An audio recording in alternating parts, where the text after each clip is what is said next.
My journey to tackle and work through target panic started in June of 2023 when I organized and attended a weekend clinic with Rod Jenkins. One of the things that he said when I talked with him a couple of times on the phone, organizing the event and getting some information from him, was that beginners learn the basics and the professionals practice the basics, right? And that really stuck with me. And so the day came, I was really excited, attended the clinic in Albuquerque at one of the archery stores, and there were 11 other friends there. And for me, there was a side of me, a part of me that felt, I'm gonna go in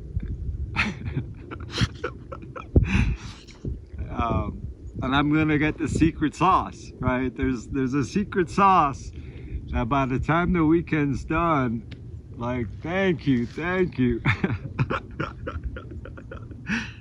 And I found, Rod to be such a humble man and a man of few words, but what he said counts. And what the weekend ended up being was he gave us the blueprint of the shot sequence and drills and techniques to work with each step so that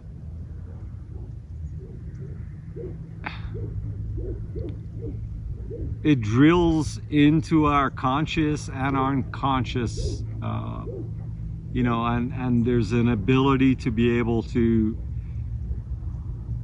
perform each step,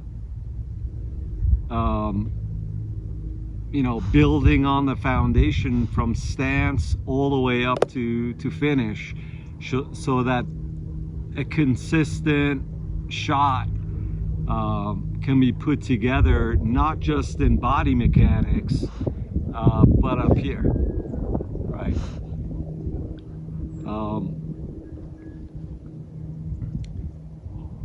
And so essentially it was like, I remember it was 3 pieces of paper. The first broke down the shot sequence,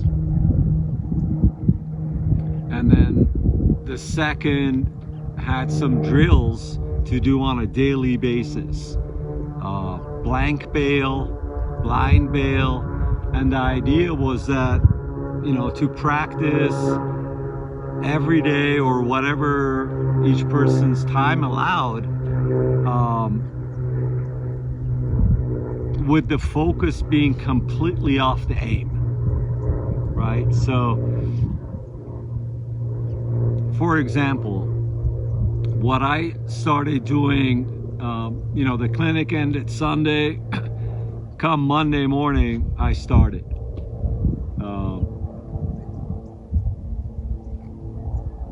Sets of 5 or 10 per each step. So what I would do is, for stance, I would do 5 arrows at a blank bail, where my complete awareness was on stance, even though I would go through all the way to finish. And then I would switch up to the next step, and the next step, and the next step. And for me in particular, target panic was a huge deal. Like,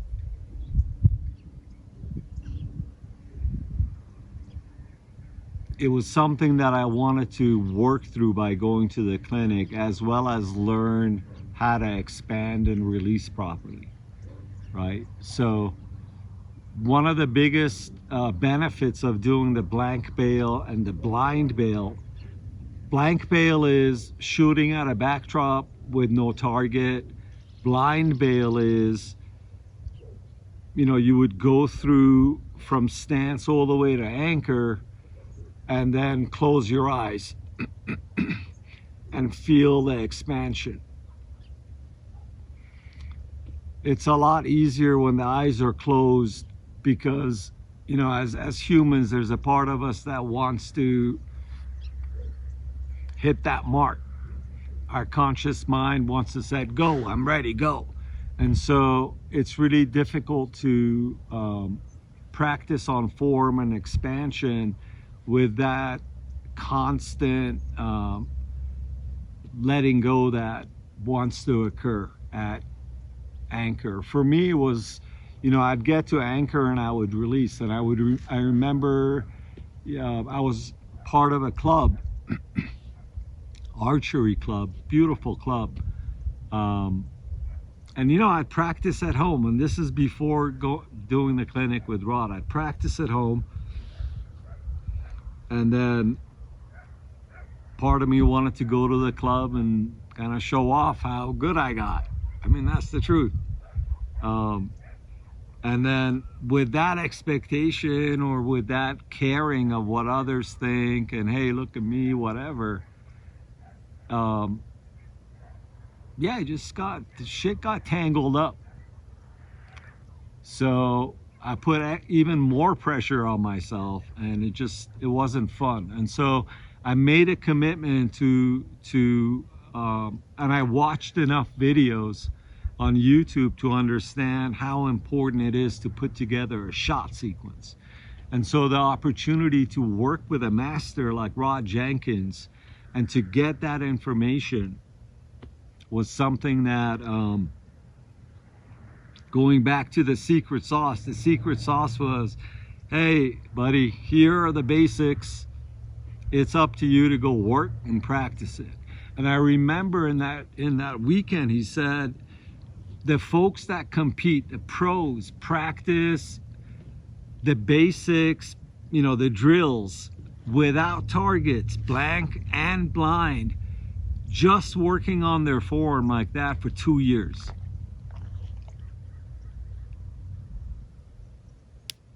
I mean, that's you know, dedication and commitment. And so for me,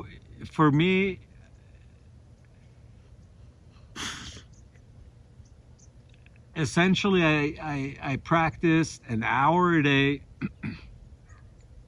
working on all the drills. Took it up to about a year, and yeah, it was frustrating not to shoot at targets. It wasn't fun, but the work paid off immensely, incredibly. Like, you know, I started to enjoy the space of being able to take my focus off the aim and really put my focus and attention and commitment in the shot in starting and completing my shot sequence. And that was what I really learned the most in terms of putting my attention and importance. Having faith that with that blueprint and kind of not caring as much about where that arrow is gonna go, that eventually that arrow is gonna go where I want it more consistently, because what's happening, you know, with my mechanics and up here is more consistent and following a blueprint consistently, right? And so that's the goal, you know. And then as humans, we're not perfect, so there's variances, right? The way I see it is 3 variables. There's the outside variable. If we're shooting outside, it's weather, if sun might be in our eyes, ground might be uneven, so inconsistency like that we have to adapt to. And then there's the variable of, well, on that day, our parts of our body might hurt. It might not be 100%. The mechanics is going to be off, a millimeter this way, that way. And then the third variable is what we're thinking, right? And so what I found for me in working with the drills and kind of looking at the cause of my target panic, it led to a bigger picture in terms of, having anxiety or target panic at different points in my life, hitting a ceiling in terms of following my own passion in terms of work. There was always a point I would get to that I'd get really anxious for various reasons, So this drill time with archery wasn't just for archery. It opened up so many other doors in terms of understanding myself, and really it took a lot of self-honesty. Like I had to I had to look at myself and be like, yeah, well,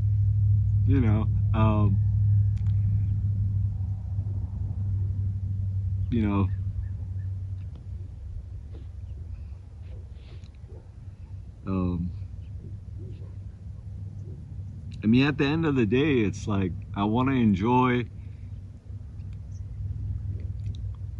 shooting and enjoy it in the company of others.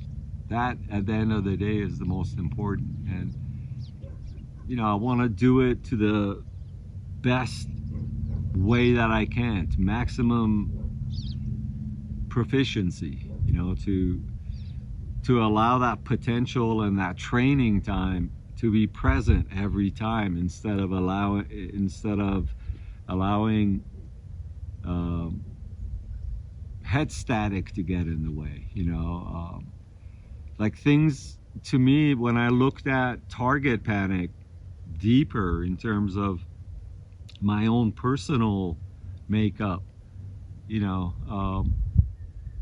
yeah, I had to admit to myself that beliefs that I had about myself, I had to look at them. Well, where do they come from? Why do I have negative self-beliefs about myself about here? Why do I stop myself from winning? Why do I get to a certain place on sports I love or careers that I pursued that I love, and I get to this place and I self-sabotage? Where does that come from? And so I look at archery and slingshots, and that time spent committed to training that and blueprinting that sequence and getting through different head obstacles as a micro of life, as a macro. It gives opportunity to be able to kind of find out who you are. There's no lying, there's no bullshit. You can't lie to yourself at the end of the day with it. And I really, both with archery and with slingshots, just traditional target sports, it's been a passion of mine. It's been something that I've been doing since I've been a kid. And back then it was just pure fun. So, I engage in it every day. I do my shot sequence blueprint, blank bail, blind bail to this day. It's part of my everyday training. And then there's other times during the day when I just, shoot for fun. And I'm also kind of keeping aware of like, what part of my sequence do I need to practice on more? Do I need to get my awareness on more? So it's just this constant work toward maximizing my proficiency and precision and what I love to do, and understanding how I get in my own way also, right? And to kind of come into a place of balance where I'm like, all right, well, you know, I choose to win and maximize my proficiency in my blueprint. Winning to me is like completing my blueprint from the start to the finish. And for me, the start is visualize my sequence from start to finish, and then stance, and then posture. Then if it's a slingshot, my fingers on the slingshot, fingers on pouch, and every time I attempt to do it the same way. And then pre-draw, and then anchor, and then settle, and then position, and then set, and at set I start aiming. And when I start aiming, I expand and count to about 3 and imagine that I'm finishing here.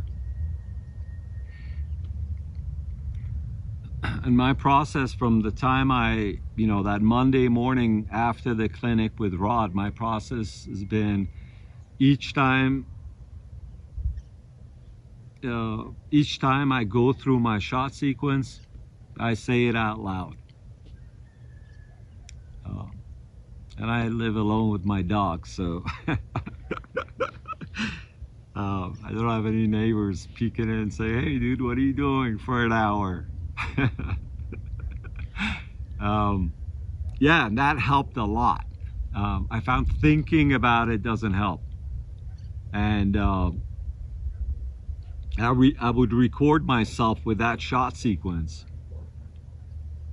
and then at nighttime I would put my headphones on and just put that on a loop until I would fall asleep. And then the next day, for maybe 15 minutes of training time, I would put the headphones back on and hear myself go through that recording, and I would do it. And yeah, it took a lot. For me, it took a lot. It was really, really hard. Like, I stopped going to the club because every time I went and every time I started aiming at at the foam, we had a Thursday night league where we had 3D foam. Like 20 targets. Every time I'd aim, it would go off again. And so it was just really frustrating, I found myself caught in this space in between.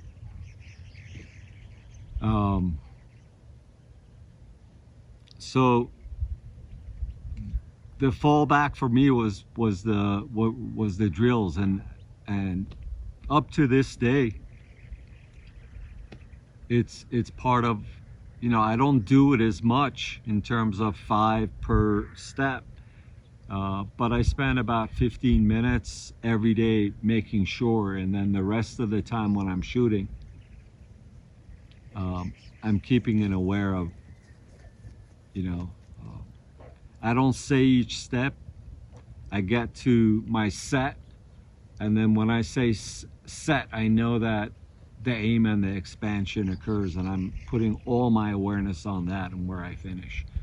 And if any part kind of falls short, or I feel like I'm kind of falling back again to an old way, I go back to practicing more blank bail for that step of the sequence. And I realize, maybe not a lot of people are gonna dedicate in this way. I do feel dedication is a word that's apt here, because it took a lot of work. But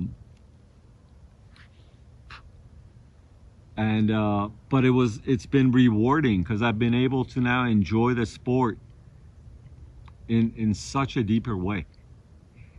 And it feels really good. So real quick, before I wrap up, I just want to say, between single string archery and slingshot catapults, this sequence, I found that it's just such a smooth transition. It's the same sequence, I found, for me. So with traditional archery, for target only, you're pulling 40 pounds, 41 pounds maximum.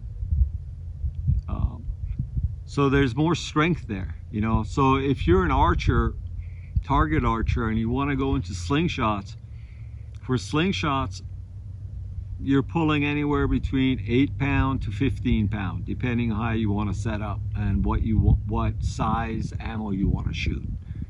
But in terms of the sequence, the only difference is the grip and how you hold, or, you know, how you put your tab on the string. And for archery, it's here, right? But that's a real quick thing to transition back and forth. And so for me, what happened was 11 months ago, I got my back gut messed up to the point where for 2 months it was really hard to walk, and up to now it's just been pain every day. So it's been 11 months that I haven't shot an arrow. And for the slingshot catapult, that's when I found out that, wow, I could continue practicing on my shot sequence and blueprint, but with a much lighter setup. And I'm not able to shoot this standing up. I'm healing and I'm recovering, and I'm grateful for that. But I am able to shoot it sitting down. So I'm looking forward to healing my body and kind of getting back into archery. Not gonna be able to pull 40 pounds, but hoping, I've got an ILF set up, and I'm hoping I could bring it down to about 30, 32, but we'll see. But for now, yeah, that's what I feel like kind of sharing right now. Otherwise, I'm going to keep on rambling. And yeah, if you know, this is sharing my perspective, right? If you guys have any questions or you want to share yours, we'd love to hear it. I think what I'm going to do is talk about my shot sequence and blueprint, and where, you know, because it's an expansion, you know. I want to talk about that a little bit more in the next video, because I think it's important. So yeah, thanks for watching, and have a good rest of your day.